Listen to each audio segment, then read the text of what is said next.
ရှင် Rose Island Real Estate Company Limited မှာဒီနေ့မျှဝေပေးခြင်းတဲ့အကြောင်းအရာလေးကတော့ပတ်စံသုံးစွဲခြင်းအမှုပညာ The Art of Spending Money ပဲကပေးတဲ့သင်ခန်းစာ9ချက်ပဲဖြစ်ပါတယ်ရှင်ကျွန်တော်တို့ကဘဝတစ်ခုလုံးကိုပတ်စံရှာဖို့နဲ့စုဆောင်းဖို့လောက်ပဲအာရုံစိုက်နေပြီးတော့ပတ်စံကိုဘလို့ကောင်းကောင်းအသုံးချရမလဲဆိုတာကိုမေ့နေတတ်ကြတယ်လို့ Morgan Housel ကဒီစာအုပ်ထဲမှာရေးသားထားပါတယ်ရှင်The Psychology of Money စာအုပ်နဲ့ကမ္ဘာကျော်ခဲ့တဲ့စာရေးဆရာ Morgan Housel ကဒီတစ်ခါမှာတော့လူတိုင်းရှောက်လဲလို့မရတဲ့ပတ်စံကိုဘယ်လိုသုံးရင်ဘဝကိုပုံမကောင်းမှုလှပစေမလဲဆိုတာတွေကိုမေးခွန်းကိုအဖြေထုတ်ပေးထားပါတယ်အဲ့ဒီစာအုပ်ကတော့ coffee shop တောက်ဖို့ဈေးလျှော့ဝယ်ဖို့အတွက်ရေးထားတာတော့မဟုတ်ပါဘူးကျမတို့ပတ်စံကိုဘဝအတွက်ပေါ့နော်ဘလို့အကျိုးရှိရှိအဓိပ္ပာယ်ရှိသုံးတတ်စေကိုလမ်းညွှန်ပြသထားတဲ့စာအုပ်ကောင်းတစ်အုပ်ဖြစ်ပါတယ်ရှင်အဲ့ဒီစာအုပ်ကပေးတဲ့သင်ခန်းစာ9ချက်ကိုကျမနားလည်သလိုဘာသာပြန်တင်ပြလိုက်ပါတယ်ရှင်တစ်သုံးစွဲမှုပေါ်ရရှိတဲ့အကျိုးမြတ်ကိုတွက်ပါ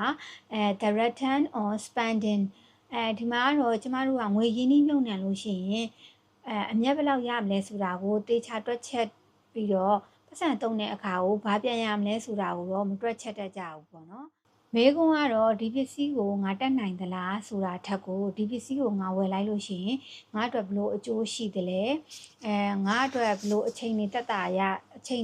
မှုရလဲငါဘဝအတွက်ဘာအမှတ်တရတွေဖန်တီးပေးသလဲဆိုတာကိုမေးရမယ်ပေါ့နော်ဥမာ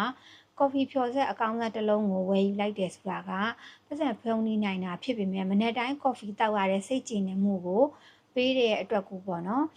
ဒါတန်မိုးရှိတဲ့ယင်းနှိမ့်မြုံနှံမှုပဲပေါ့လဟတမဖြစ်ဘူးပေါ့နော်နံပါတ်2ကတော့တင်မမြင်နိုင်သောကြွယ်ဝချမ်းသာမှုဒါကတော့ the world you can see လူတွေမြင်ရတဲ့ကြွယ်ဝမှုကအိမ်အဝတ်အစားတကယ်ဇိမ်ခံပစ္စည်းအသုံးဆောင်တွေခရီးစဉ်တွေဒါတွေကလူတွေကြွယ်ဝတဲ့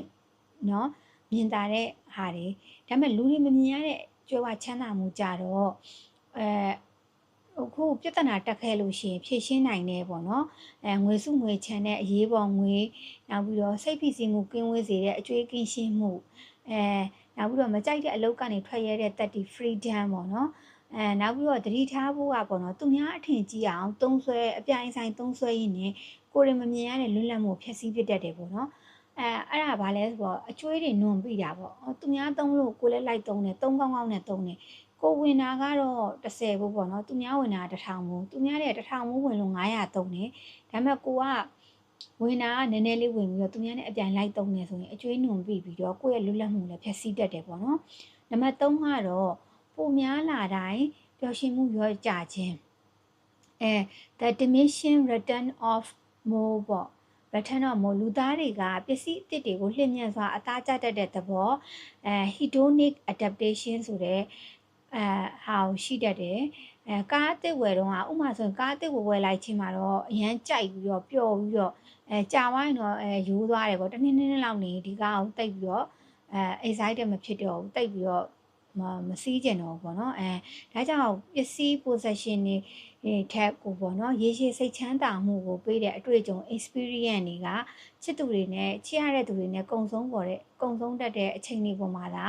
ပို့ပြီးတော့သုံးဆွဲသင့်တယ်ပေါ့နော်နံပါတ်4ကတော့အပြိုင်ဆိုင်သုံးဆွဲမှုရဲ့တန်ဖိုး the cost of keeping up ဒီမှာဆိုရင်ကျမတို့ဝင်ငွေအပေါ်ပျော်ရွှင်မှုဆိုတာပတ်စံပမာဏဆိုတာထက်ပေါ့နော်ကျမတို့ပတ်ဝန်းကျင်လူတွေပေါ်ဘလို့နှိုင်းရှင်မိလဲဆိုတာသူကပို့ပြီးမူတည်တယ်ပေါ့နော်ဝင်ငွေများလာလေပိုချမ်းသာတဲ့အတိုင်းအဝိုင်းနဲ့ရှင်ပြိုင်မိလေဖြစ်ပြီးတော့အပြည့်အစုံပေါ်ရောက်နေတယ်ရောက်နေတယ်လို့ thrust effect ဖြစ်တတ်တယ်ပေါ့နော်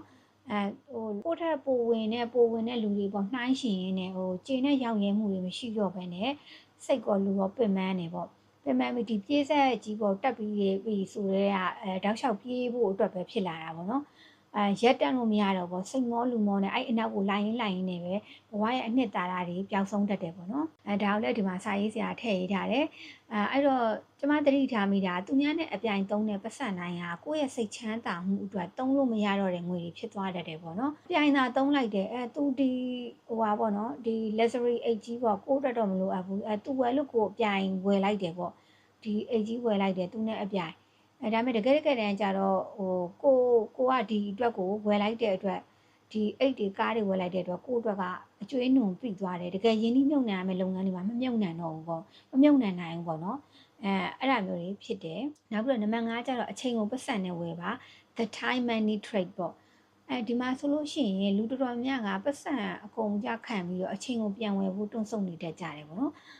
ဥပမာကိုမလုပ်ချင်တဲ့ကိုမကျွမ်းကျင်တဲ့အိမ်အလုပ်တွေခြံထဲမှာမျက်ရိပ်တာတွေပေါ့နော်ဒါတွေအတွက်ငွေပေးပြီးတော့ဝန်ဆောင်မှုယူတာကဖြုံးနေတာမဟုတ်ဘူးကိုယ့်ရဲ့တန်ဖိုးရှိတဲ့အချိန်ကိုပြန်ဝယ်ယူခြင်းဖြစ်ပါတယ်အဲ့ဒါကြောင့်လို့3နှစ်တဲ့နေရာမှာပတ်စံဝင်ပေါ့နော်ဒီဝန်ဆောင်မှုတွေဆိုလဲကွာ3နှစ်နဲ့အရာရာတိုင်းကိုလိုက်လုံနေစရာမလိုဘူးပေါ့နော်နံပါတ်6ကတော့ရေရှည်အကျိုးပေးမဲ့သုံးစွဲမှု the spending that compound ပေါ့နော်ရင်းနှီးမြှုပ်နှံမှုမှာ compound interest ရှိသလိုသုံးစွဲမှုမှာလည်း compound interest ရှိရပေါ့နော်နေ့စဉ်ဘဝကိုထပ်ခါတလဲလဲပိုကောင်းစေတဲ့အရာတွေဥမာညာတိုင်းအိမ်မက်မှုရအောင်တကယ်ကိုအကောင်းစားဝယ်လိုက်တာတကယ်ပစ္စည်းကောင်းတဲ့ quality ကိုဝယ်လိုက်တာနောက်ပြီးကိုအိတ်တဲ့ဘက်ရှိတွေဆိုလို့ရှိရင်ဘက်ရှိတွေရောခေါင်းစွပ်တွေဆိုလို့ရှိရင်တကယ်ပိုးသားစစ်ကိုသုံးပြီးတော့တက်တောင့်တက်တာဖြစ်အောင်အိတ်တာပေါ့နော်နောက်ပြီးတော့ကိုနေ့တိုင်းထိုင်တဲ့ရုံးကကလထိုင်ကိုတက်တောင့်တက်တာရှိမယ်အကောင်းစားကလထိုင်လဲလိုက်တာတို့နော်နောက်ပြီးတော့ကိုကျမ်းမာရေးအတွက်လိုအပ်တဲ့ပေါ့နော်အစားအသောက်တွေဒါတွေကိုကျမ်းမာရေးနဲ့ပတ်သက်တဲ့ meal တွေကိုဝယ်စားတာတို့နောက်ပြီးတော့နေ့တိုင်းချိုးမဲ့ bath tub ပေါ့နော်ဂျကူစီပါတဲ့ bath tub ပေါ့အကျော်တွေပိုင်းနှိပ်ပေးတာဒီလိုအကောင်းစားမျိုးဝယ်သုံးလိုက်တယ်ဆိုတာဒါဖြုံးတိရမကြောက်ဘူးပေါ့နော်ကိုယ့်ရဲ့နေ့စဉ်ဘဝမှာမရှိမဖြစ်အတူတွဲပါပြီးတော့စိတ်ကောခန္ဓာကိုယ်ရောအပန်းဖြေတဲ့အာမှာသုံးတဲ့အတွက်ကိုအစမတန်အကျိုးရှိပါတယ်နံပါတ်9ကတော့ညှင်းဆန်ခြင်းဆိုတဲ့လက်ဆောင်မှုthe gift of saying no ပေါ့နော်အကောင်းဆုံးဗန္ဒာရေးဆုံးဖြတ်ချက်ဆိုတာကျမတို့ဘာကိုမလိုချင်ဘူးလဲဘာကိုမလိုအပ်ဘူးလဲဆိုတာသိရမယ်တခါလေကြာရင်ကျမတို့စိတ်တွေကလိုချင်တယ်အဝတ်တွေဆိုလဲဝယ်ပြီးဝယ်ချင်တယ်လက်ဝတ်ရနာရီဆိုလဲဝယ်ပြီးဝယ်ချင်တယ်မလိုအပ်ဘဲနဲ့နောက်အိတ်တွေဖက်နှက်တွေဆိုလဲရှိနေတယ်မလိုအပ်ဘဲနဲ့ဝယ်ပြီးထပ်ဝယ်ချင်တာပဲပေါ့နော်အဲ့ဒီမှာကိုကဒီအိတ်တွေဖက်နှက်တွေကလိုအပ်တာထက်ပိုနေတယ်ဆိုရင်ဒါထားစရာနေရာတွေလည်းအခက်အခဲဖြစ်လာသလိုပတ်စံမျိုးလည်းမလိုအပ်ဘဲနဲ့ဖြုံးနေရကြတယ်ပေါ့နော်အဲ့အတွက်ကျမတို့ဘာလို့လိုအပ်သလားဒီပစ္စည်းတစ်ခုဝယ်တော့မယ်ဆိုရင်3-4ခါလောက်ပြန်စဉ်းစားပါတော့ဒီပစ္စည်းကကိုယ့်အတွက်တကယ်လိုအပ်သလားတကယ်ဝယ်ရတော့မှလားဆိုစဉ်းစားပြီးတော့မှဝယ်သင့်ပါတယ်ရှင်မလိုအပ်တဲ့ပစ္စည်းတွေကိုနိုးပြောနိုင်ခြင်းဟာကျမတို့ငွေကြေးအရာကိုစိတ်ပိုင်းဆိုင်ရာအရာပါလိုလက်စီပါတယ်နောက်ပြီးစကားပုံတစ်ခုရှိပါတယ်မလိုအပ်တာတွေကိုဝယ်လို့ရှိရင်လိုအပ်တာတွေကိုလိုအပ်တဲ့ပစ္စည်းတွေကိုရောင်းထုတ်ရလိမ့်မယ်ဆိုတဲ့စကားပုံလည်းရှိပါတယ်နော်အဲ့တော့ညီကုန်းချုပ်ရမယ်ဆိုလို့ရှိရင်ဒီစာအုပ်ကပတ်စံဖို့ချမ်းသာဖို့နီလန်းထက်ကိုပေါ့နော်ပုံမပြည့်စုံကြွယ်ဝတဲ့ဘဝ richer life ကိုပိုင်ဆိုင်ဖို့လမ်းညွှန်ပေးထားတာပါဒီစာအုပ်ကပေးခြင်းတဲ့နောက်ဆုံး message ကတော့ကျမတို့ပတ်စံဘယ်လောက်ရှိတယ်လဲဆိုတာထက်ပတ်စံကျမတို့ရဲ့ပတ်စံတွေကကျမတို့ဘဝကိုဘလို့တကယ်အကျိုးရှိအောင်လုပ်ပေးနေတယ်လဲဆိုတာပဲဖြစ်ပါတယ်ဒီချက်လေးတွေကိုမိတ်ဆွေတို့အကျိုးရှိမယ်ဆိုရင် share လုပ်ပြီးတင်ထားနိုင်ပါတယ်မိတ်ဆွေတို့လည်းအိမ်ချမ်းမြေရင်းနှီးမြှုပ်နှံတော့မယ်ဆိုလို့ရှိရင် Rose Silent Real Estate Company Limited ကိုသတိရလိုက်ပါရှင်နောက်ထပ်အသေးစိတ်သိရှိလိုပါက Rose Silent Real Estate Company Limited phone 0965059971ကိုဆက်သွယ်လို့ရပါတယ်ရှင်ဒီ post ကိုမျှဝေပြီးတော့တင်မိတ်ဆွေတွေကိုလည်းငွေကြေးဆိုင်ရာပညာရဲ့အကြောင်းကိုပြောပြလိုက်ပါနော်